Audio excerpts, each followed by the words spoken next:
Jean, chapitre 2. 3 jours après, il y eut des noces à Cana en Galilée. La mère de Jésus était là, et Jésus fut aussi invité aux noces avec ses disciples. Le vin ayant manqué, la mère de Jésus lui dit « Ils n'ont plus de vin. » Jésus lui répondit « Femme, qu'y a-t-il entre moi et toi? Mon heure n'est pas encore venue. » Sa mère dit au serviteur « Faites ce qu'il vous dira. » Or, il y avait là 6 vases de pierre destinés aux purifications des Juifs et contenant chacun 2 ou 3 mesures.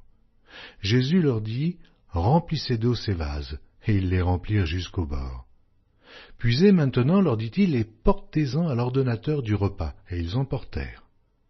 Quand l'ordonnateur du repas eut goûté l'eau changée en vin, ne sachant d'où venait ce vin, tandis que les serviteurs, qui avaient puisé l'eau, le savaient bien, il appela l'époux et lui dit « Tout homme sert d'abord le bon vin, puis le moins bon, après qu'on s'est enivré. Toi, tu as gardé le bon vin jusqu'à présent. » Tel fut à Cana, en Galilée, le premier des miracles que fit Jésus.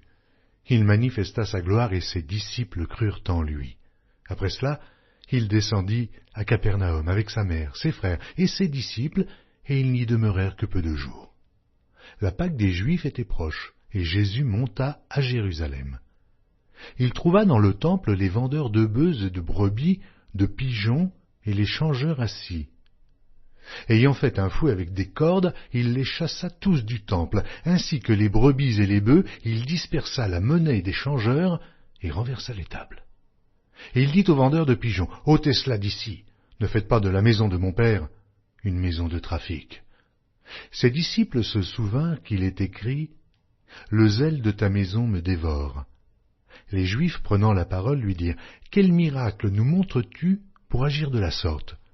Jésus leur répondit, « Détruisez ce temple, et en 3 jours, je le relèverai. » Les Juifs dirent, « Il a fallu 46 ans pour bâtir ce temple, et toi, en 3 jours, tu le relèveras. » Mais il parlait du temple de son corps. C'est pourquoi, lorsqu'il fut ressuscité des morts, ses disciples se souvinrent qu'il avait dit cela, et ils crurent à l'Écriture et à la parole que Jésus avait dite. Pendant que Jésus était à Jérusalem à la fête de Pâques, plusieurs crurent en son nom, voyant les miracles qu'il faisait. Mais Jésus ne se fiait point à eux parce qu'il les connaissait tous, et parce qu'il n'avait pas besoin qu'on lui rendît témoignage d'aucun homme, car il savait lui-même ce qui était dans l'homme.